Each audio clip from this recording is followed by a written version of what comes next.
Hello children, good morning and welcome back to English classes. Today we are going to learn about a new prose. The name of the prose is On Saying Please, which was written by Alfred George Gardiner. First of all, let us learn about the author, Alfred George Gardiner. He was a British journalist and author. He was born in the year of 1865. His essays written under the pen name, which is known as Alpha of the Bluff, are highly regarded.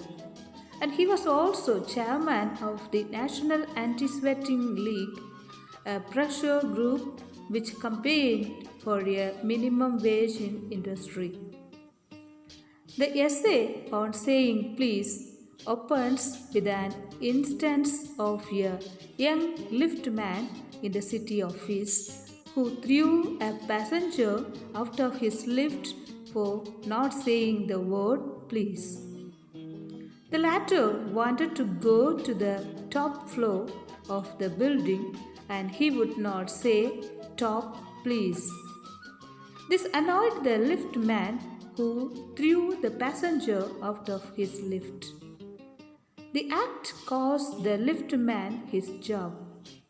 Gardiner then discusses the merits and demerits of the particular case and then, in his usual manner, moves on to a discussion of politeness and its importance in the social life of a man. In our social life, we need to use the words please. We have to follow the good manners in our dealings. He gives more importance, politeness, and also we have to practice the good manners, especially saying please. Here, the author discusses the necessity of following courtesies and politeness in social life of a man. He opens with an instance of a young liftman in the city office who threw a passenger out of his lift for not saying the word please. Now let us move towards the reading of the lesson on saying please. Page number 127. The young liftman in a city office who threw a passenger out of his lift the other morning and was fined for the offense was undoubtedly in the wrong. It was a question of please. The complainant entering the lift said top. The liftman demanded top please, and this concession being refused, he not only declined to comply with the instruction but hurled the passenger out of the lift. This, of course, was carrying a comment on manner too far. Discourtesy is not a legal offense and it does not excuse assault and battery. If a burglar breaks into my house and I knock him down, the law will acquit me, and if I am physically assaulted, it will permit me to retaliate with reasonable violence. It does this because the burglar and my assailant have broken quite definite commands of the law, but no legal system could attempt to legislate against bad manners or could sanction the use of violence against something which it does not itself recognized as a legally punishable offense. And whatever our sympathy with the liftman, we must admit that the law is reasonable. It would never do if we were at liberty to box people's ears because we did not like their behavior or the tone of their voices or the scowl on their faces. Our fist would never be idle, and the gutters of the city would run with the blood all day. Dear children, here we learn some of the new words and its meanings. Discourtesy means lack of courtesy or rudeness. And the another word is assault and battery, which means obstacle course used for training soldiers. Not only threats but also the actual use of violence. Another word is retaliate, which means do something bad to someone who has done something bad to you. Assailant means an attacker, and legislate means make a law or laws. Violence means action or feeling that causes damage, unrest, etc. To box means fight with the fist. Fist means closed hands.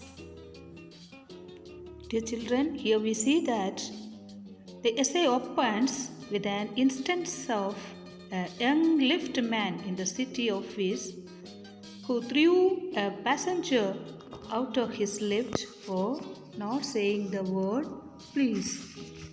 The man wanted to go to the top floor of the building and he would not say top please. Instead, he says top. This annoyed the liftman and he threw the passenger out of his lift. This act cost the liftman his job. Discourtesy is not a legal offense and it does not excuse assault and battery. No legal system could attempt to legislate against something which it does not itself recognize as a legally punishable offense. And the law cannot enforce civility. It cannot become the guardian of our private manners. No sacred book could cover the vast area of our offenses, and no court could administer a law which governed our social activities, our speech, the tilt of our eyebrows, and all our moods and manners. As being social being, civility has to be cultivated in our daily life. And it is a practice which needs to be followed everywhere at all times. And the law cannot stop or guard our behavior everywhere. Next paragraph here. I may be as uncivil as I may please, and the law will protect me against violent retaliation. I may be haughty or boorish, and there is no penalty to pay except the penalty of being written down an ill-mannered fellow. The law does not compel me to say please or to attune my voice to other people's sensibilities any more than it says that I shall not wax my mustache or dye my hair or wear ringlets down my back. It does not recognize the laceration of our feelings as a case of compensation. There is no allowance for moral and intellectual damages in these matters. Some of the new words learned in this paragraph are boorish, which means rude or uncultured. Also, we can say rough and bad-mannered person.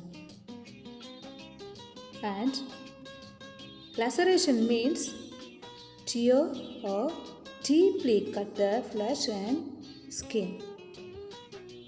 So here also they say it is uncivil as I may please, and the law will protect me against the violent retaliation. The poet says, in front of law, it may not protect me, it will be against violent retaliation, but still I may be haughty or boorish. It means rough and bad-mannered person. Still, there is no penalty to pay except the penalty of being written down an ill-mannered fellow. And the law is not compelling us to say please or to attune my voice to other people's sensibilities. There is no allowance for moral, intellectual damages in the matters which had happened. Our common law cannot compel us to be courteous and ill-mannered. It cannot stop us in hurting the people. And according to the author, the physical pain will soon come down, but the pain of a wound to our self-respect, of our vanity, may poison a whole day or person's whole life. And here also it does not recognize the laceration, which means tear or deeply cut the flesh or skin of our feelings as a case of compensation. And there is no allowance for moral and intellectual damages in these matters. One who is physically wounded can be cured, but one who is morally or intellectually affected, it may not be cured easily. So, self-respect is very, very important. At the same time, good manners should be followed by us in the society. The next paragraph, let us read. This does not mean that the damages are negligible. It is probable that the liftman was much more acutely hurt by what he regarded as a slur upon his social standing than he would have been if he had a kick on his shins, for which he could have got a legal redress.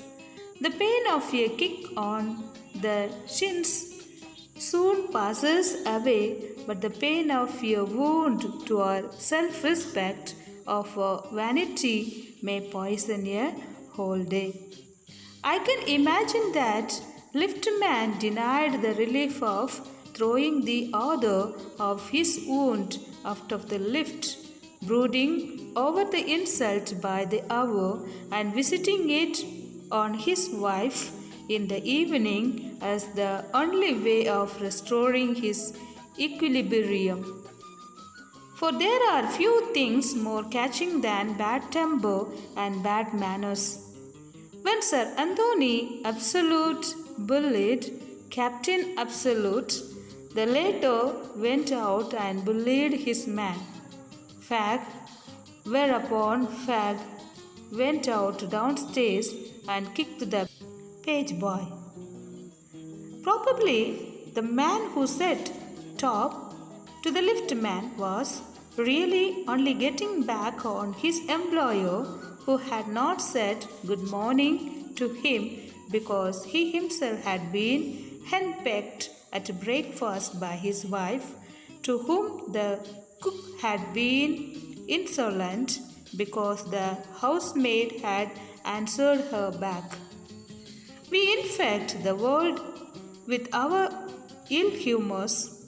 Bad manners probably do more to poison the stream of the general life than all the crimes in the calendar. For one wife who gets a black eye from an otherwise good nurtured husband, there are 100 who live a life of martyrdom under the shadow of a morose temple. But all the same, the law cannot become the guardian of our private manners. No decalogue could cover the vast area of offences, and no court could administer a law which governed our social civilities, our speech, the tilt of our eyebrows, and all our moods and manners. As the liftman was annoyed by the answer of the man who said top, and he was really getting back on his employees who had not said good morning to him because he himself had been henpecked at the breakfast by his wife, to whom the cook has been insolent because the housemaid had answered her back. So one by one, if we see that he was irritated from his house itself. At the same time, when he came here, the liftman also said, instead of top please, he says top. By this he was annoyed, and he threw away the man from the lift. Let's read the next paragraph. But though we are bound to endorse the verdict against the liftman, most people will have a certain sympathy with him.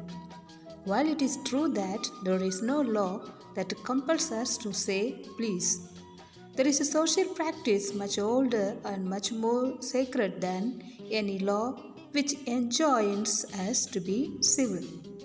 And the first requirement of civility is that we should acknowledge a service, please and thank you are the small change with which we pay our way as a social beings.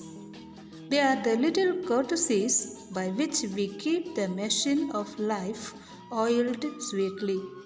They put our intercourse upon the basis of a friendly cooperation and easy give and take instead of on the basis of superiors dictating to inferiors. It is a very vulgar mind that would wish to command where he can have the service of asking and have it with willingness and good feeling instead of resentment. Here we see that law cannot enforce civility. It cannot become the guardian of our private manners. Bad manners probably do more to poison the stream of the general life of all the crimes in the life.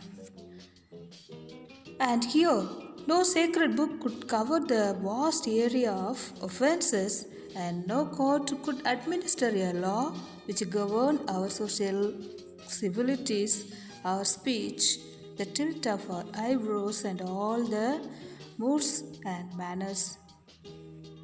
As a social being, civility has to be cultivated in our daily life.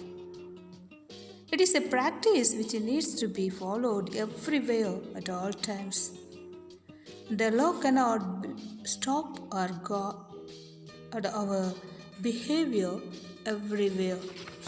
We need to practice. The first requirement of civility is that we should acknowledge a service. Please and thank you are the small change with which we pay our way as social beings. Often we see that the commander attitude of any people we will be neglecting to do. At the same time, the politeness in our dealings, in our actions, in our way of life, which will be helping us, encouraging us to do better.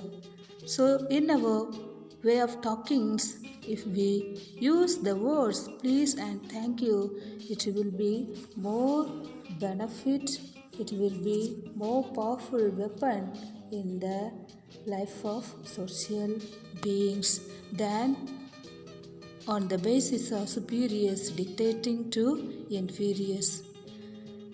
The politeness of words, deeds, actions will help us to grow in a positive attitude.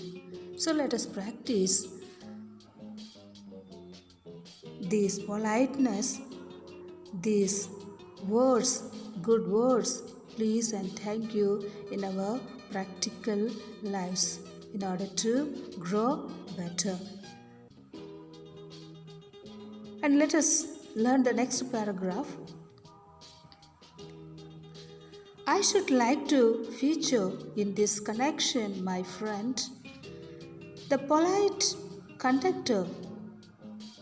By this discriminating title, I do not intend to suggest a rebuke to conductors generally. On the contrary, I am disposed to think that there are few classes of men who come through the ordeal of a very trying calling better than bus conductors do. Here and there, you will meet an unpleasant specimen who regards the passengers as his natural enemies, as creatures whose purpose on the bus is to cheat him and who can only be kept reasonably honest by a loud voice and an aggressive manner. But this type is rarer than it used to be.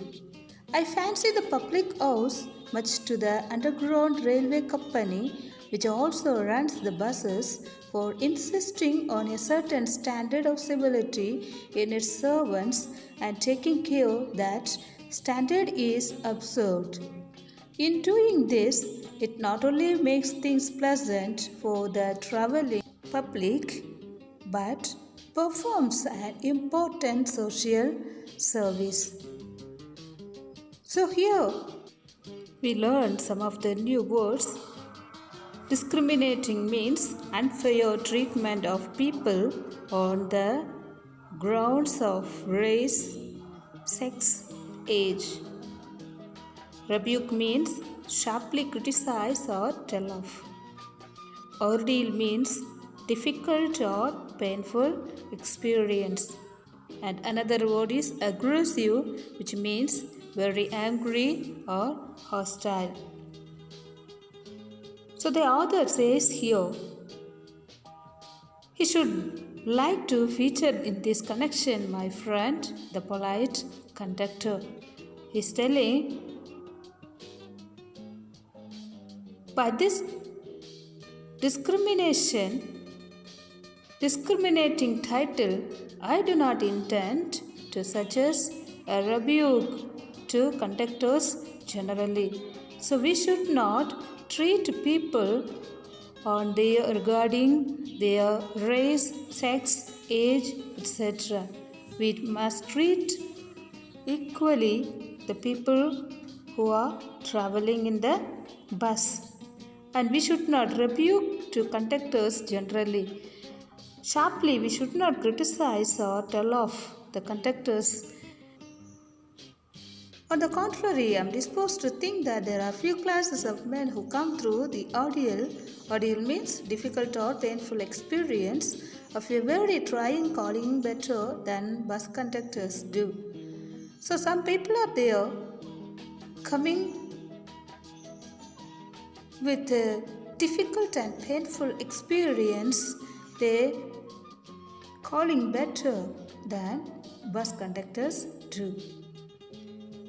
And here and there You will meet an unpleasant specimen who regards the passengers as his natural enemies or as creatures whose purpose on the bus is to cheat him and who can only be kept reasonably honest by a loud voice and an aggressive manner. So some people are there, they see the conductors are the enemies or the travelers are the enemies, as they are thinking that the creatures whose purpose on the bus is to cheat him and who can only be kept reasonably honest by making a loud voice or an aggressive manner. Aggressive means very angry or hostile. But this type is very rare, rarer than it used to be. And I fancy the public owes much to the Underground Railway Company, which also runs the buses for insisting on a certain standard of civility in its servants and taking care that that standard is observed.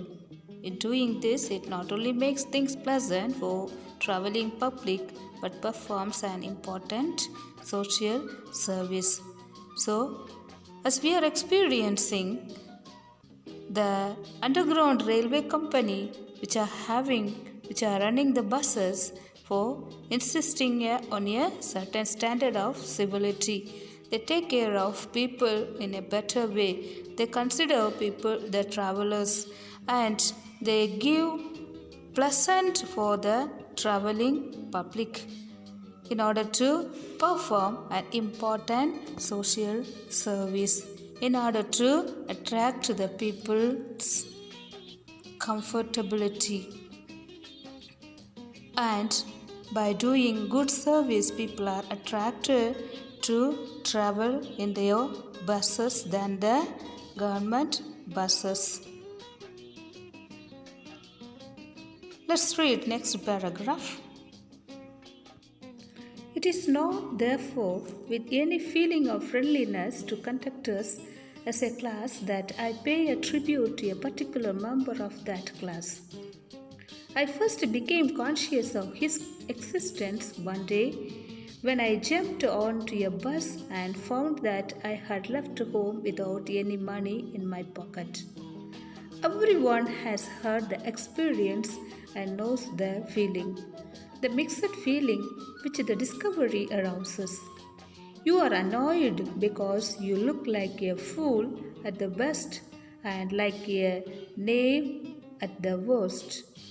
You would not be at all surprised if a conductor eyed you coldly as much as to say, "Yes, I know that stale old trick. Now then, off you get."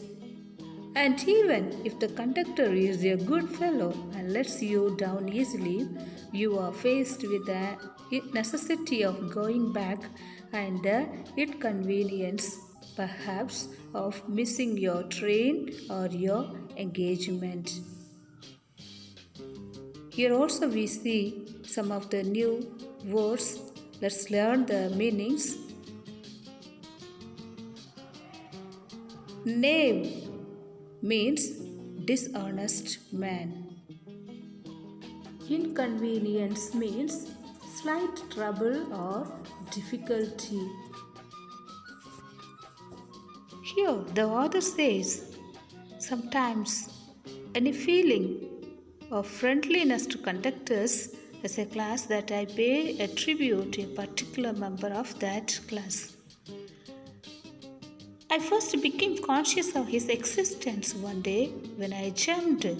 He is telling his own experience that when he jumped onto a bus and found that he had left home without any money in his pocket. And everyone has heard the experience and knows the feeling. As we all experience this kind of experience one or the other way, we will feel the mixed feeling which their discovery arouses. You are annoyed because you look like a fool at the best and like a knave at the worst. Knave means dishonest.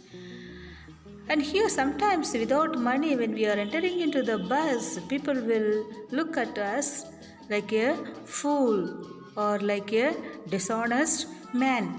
And you would not be at all surprised if your conductor eyed you coldly as much as to say, "Yes, I know that stale old trick. Now then, off you get."